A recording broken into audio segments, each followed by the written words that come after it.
Just a heads up, there will be spoilers ahead for Cyberpunk 2077 and the main story elements. Consider yourself warned. In the game Cyberpunk 2077, one of the earliest characters V meets right after the introduction is Dexter Deshawn, or Dex as he is known. A high-level fixer who has a reputation in the merc community as a top-quality fixer, which he is, and in the course of the story sets V on the path to becoming a legend, until V and Jackie bungle the mission through sheer act of God on a colossal level. What follows is exactly what a high-level fixer should have done. I mean, it's nothing personnel, kid, just business. So, strap in, while I give you the deets.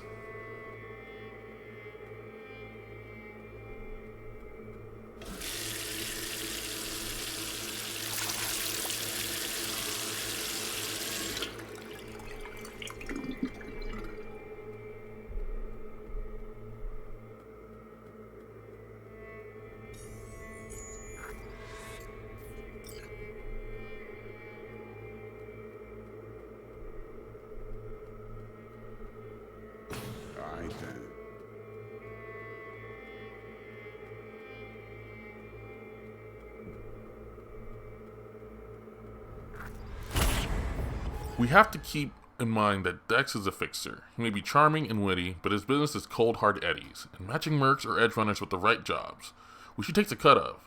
Dex is not our friend, neither is Wakako or Regina Jones, and when we screw up and put them at risk, they will cut V loose to tie off that loose end, by having V zeroed.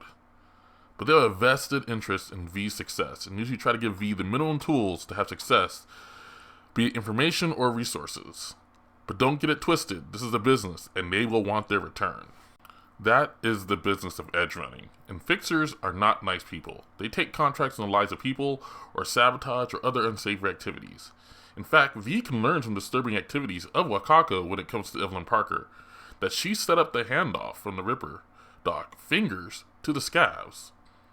Cyberpunk is a world of dark grays, and no one has clean hands, and Dex is no different. By all means, the player should dislike or even hate him, but he did nothing wrong when reacting the way he did when the heist went sideways.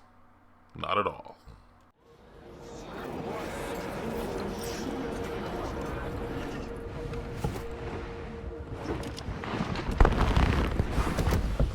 Yo, Miss V. A pleasure. Dexter Deshawn in the flesh. Ample indeed. Let's roll. Mind if I ask you something right off the bangle? Would you rather live in peace as Miss Nobody, die ripe, old, and smelling slightly of urine, or go down for all times in a blaze of glory smelling near like posies without seeing your 30th?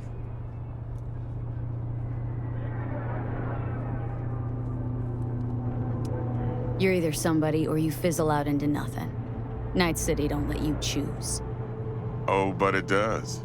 See, in my line of work, I choose to be Mr. Chill. But folk who try to take advantage, well, they see the beast inside. All right, listen close. Scanning a serious job now. Playing gargantuan compared to smashing up a scav home. This is the first meeting between V and Dex. And Dex proposes a rather deep philosophical question that he himself answers, though it's outside the choices he offered, and it's really a non-answer. One he gets back to later when he kills V at the end of Act 1. Dex is basically outlining his expectations of V and feeling him out as V is an unknown quantity to them. It's a test, and a reasonable one given the work he does and the trust he has to put in V to get the job done for the client. I will admit, I like Dex as a character. His screen time is used well to get across his professional, if nonchalant, Mr. Chill attitude, but there's always an edge of danger to him. He's charismatic, and charming, which seems to have served him well. It makes a sudden, though completely expected heel turn all the more impactful. At no point in this discussion or the following conversation in Afterlife is there an intent to deceive or trick V. He is very straightforward of what is expected of V and the other members of the team. He even identifies what strengths they have and don't have. He wants the team to succeed and has no reason at this point to be antagonistic. Is Dex an opportunist? Obviously. And probably a host of other negative qualities, but it does not make him a bad fixer. As far as fixers go in the game, he's actually pretty solid, giving V ample information, resources, and autonomy to get the job done. He's open with information and his expectations from the start, If anything, he is probably a bit too greedy in sticking to his 30% rule, which can be adjusted later in the story through V's choices and actions. Dex is doing exactly what you would expect from the best fixer in Night City. And yes, I know Rogue is supposedly the best, but in the course of the story, she plays the role of information broker more than fixer, and tries to manipulate people to do her dirty work for her. That's just my assessment. Dex, on the other hand, has no reason to play those games, and wants to make eddies by providing the best service at the lowest cost to himself for his client. Sure, he's a middleman, as Evelyn Parker points out, but an effective one, that has outlined many of the angles to get the mission accomplished. Evelyn made a smart choice in going to him, even though she tried to convince V to completely freeze him out of the deal. But then again, Evelyn Parker does not make the best life choices throughout the story. But back to the initial meeting. Dex is straightforward with what he wants of V and is giving him all the tools they will need for success. He leaves it up to V on how to handle Maelstrom, and even after this meeting, he of course checks in to see what progress is being made to stay informed. In the end, the reason why I stand by Dex is nothing wrong is because he wants to maintain his reputation as a high-quality fixer. And that comes with the unspoken rule that if you screw him over, he will, as he said, unleash the beast inside. It's not a threat. It's an establishment of the relationship between Dex and the team. They perform well, they get mad eddies. They fail, they get nothing. And if things go truly sideways, well, Dex reveals just how far he will go to stay the best fixer in Night City. One more thing, Miss V. Quiet life or blaze of glory? Quiet life or blaze of glory. This strikes at one of the major themes of Cyberpunk 2077, of becoming someone, a legend, in Night City. But it also highlights the truism that such fame comes with a high chance of mortality, high risk, high reward, and the debate is ongoing if the risk is worth the reward.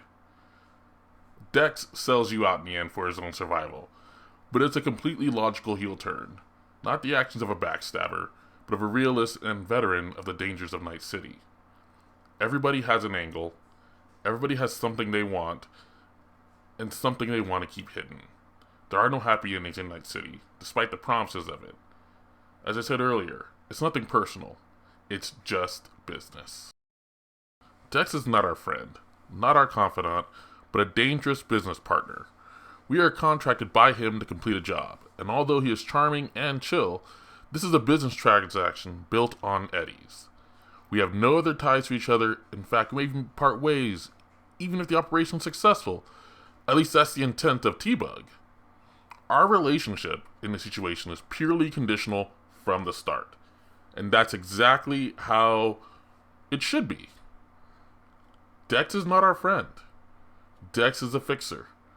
And fixers are basically just middle managers who help us get the job done. And the flathead? Let's see this bad boy.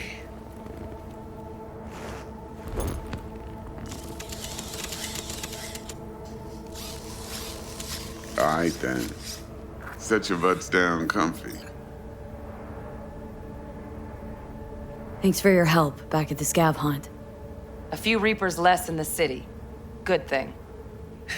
City Hall should be fucking thanking us. Now comes the Konpeki Plaza heist. And my thoughts are that Dex and T-Bug have created a rather well thought out plan that should have worked. They had room for contingencies, expected contingencies, and had agents on the ground, namely V and Jackie, that could think on their feet and adapt to the situation. But what they could not have expected, there's no way they could have expected that Saburo Arasaka would have showed up in person, which by itself would have probably canceled the whole mission right then and there. They expected his son to be there, of course, but not the Emperor. And what else they could not have expected is that Saburo Arasaka would end up dead. There's no way to plan for that. That is a colossal act of God. It is a 1 in a million or billion chance of even happening. It's just an incredible outlier that there was no way to prepare for. You just can't prepare for that. And that is one of the reasons why the mission goes sideways. But even so, the fault is still going to land on the shoulders of V and Jackie, because they were the ones on the ground when it happened. And yes, we could make an excuse and say, well, maybe he should have cut us some slack because there's no way he could have seen it. But it wouldn't have mattered, because even if Dex knew that it wasn't our fault, Arasaka's not going to think that way. And everyone else in Night City is not going to think that way. They're going to blame V and Jackie. And by extension, they're going to blame Dex. So Dex, his life was in danger. And he did what he had to do. And that's why I don't blame Dex for what happened. You don't have to like Dex. Dex is not a good person. And his character is designed to be not liked by the end of this story arc. But what he did is he didn't betray you. He did exactly what is expected of a fixer in that situation. And that is why I like Dex. He acted logically. Now, it didn't work well for him, but he did what he could to try to survive the situation as best he could. But the whole Konpeki Plaza heist, it was planned beautifully. Everything was going off without a hitch, even when they had to wait a few hours because the ice was thicker than expected for T-Bug. They still got it done. And they got it done and even survived everything that happened. But there was no way to plan for the death of Saburo Arasaka. You just can't plan for that. You can't sit down and say, well, this totally unlikely event that would never happen in 1,000 years, we should plan for that one thing to happen just in case. It's impractical. And ultimately, yeah, it did happen. But again, you can't plan for that outcome because Saburo Arasaka was not even supposed to be within a mile of Night City. His arrival was a surprise to everyone, even his son. Basically, Jackie and V were screwed from the start. No matter how well crafted the plan was, no matter how well prepared they were screwed. The plan was over. As Judy said earlier in the story, they were all walking, talking corpses. Prophetic and poignant, and that's just what happened. There was no way to plan for what went down at Konpeki Plaza. They did the best they could, but at the end of the day, they were screwed before the mission even started, and they had no idea that would be the case. Now's a good time as any. Fresh talent gets 30% always. But I'm willing to make an exception in your case. I'm gonna cut you a nice juicy 40 as a bonus for your honesty, V. That's more like it, Dex. Ka-ching, baby. Last thing, Konpeki's got a strict no-iron policy, security gates, the works. So you dogs will leave your lead spitters in the ride. Take the flathead inside in its case. Got some deft suits, so you'll look the part too. Chido. Thanks, T. So, not to count chickens, but why don't we see our Eddies? All depends how Miss Parker avails herself of her role. But a week, 2 tops is my guess. And what do we do while waiting? Sit around, suck air? You sit tight, heads down, cause old Uncle Arasaka be watching. Now, as that old Greek dog says, life's a banquet, so don't go thirsty, but don't get drunk either. Your chariot awaits outside. And that's really it. Dex did what he had to do. Dex is not a likable person, nor did Dex ever set out to be a likable person. Dex set out to be the best fixer he could be. And yes, he does turn on us in the end, but it's an expected heel turn.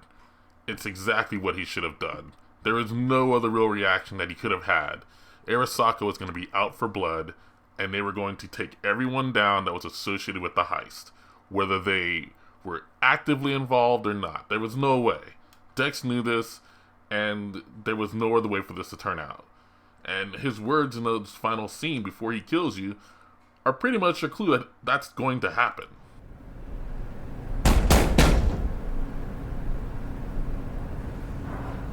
Let me. He waiting.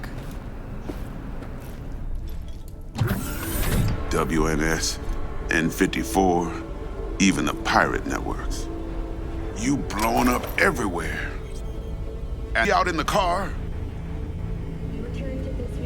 Yeah, he's there. Dead.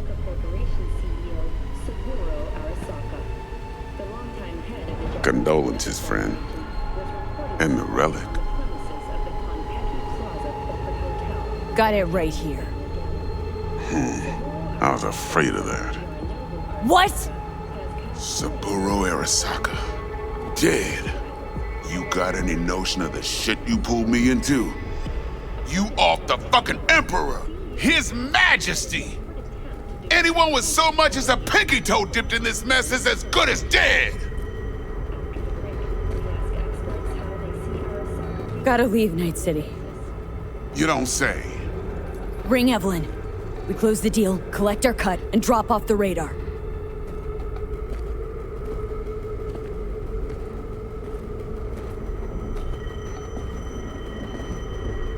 Alright, settle down. Gotta be tactical about this. Parker, Eddie's. Then we leave the city limits behind. But first, your face got blood all over it. Bathroom's there. Go get yourself cleaned up.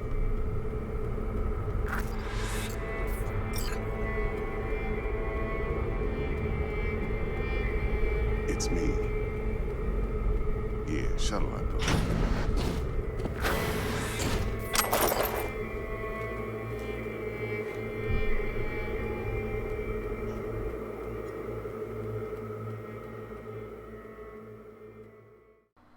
And that's it, really. He said it himself. He had to think tactically. And that tactical decision was to remove V. V was the last obstacle to his survival. Dex did what he had to do. We don't have to like it, but it's an expected move from a fixer in Night City. And I respect him for that.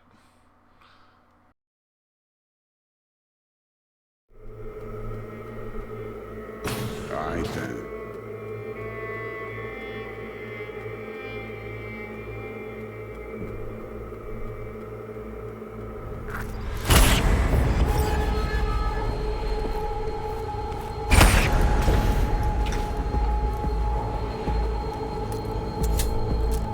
Can't risk it, V. Remember our first convo? Seems I've chosen the quiet life Dex! after all. What the fuck? No blaze of glory for me. And that's it, Tunes. Please subscribe and comment down below if you agree or disagree. I'd love to have a discussion. Thanks for coming. Bye.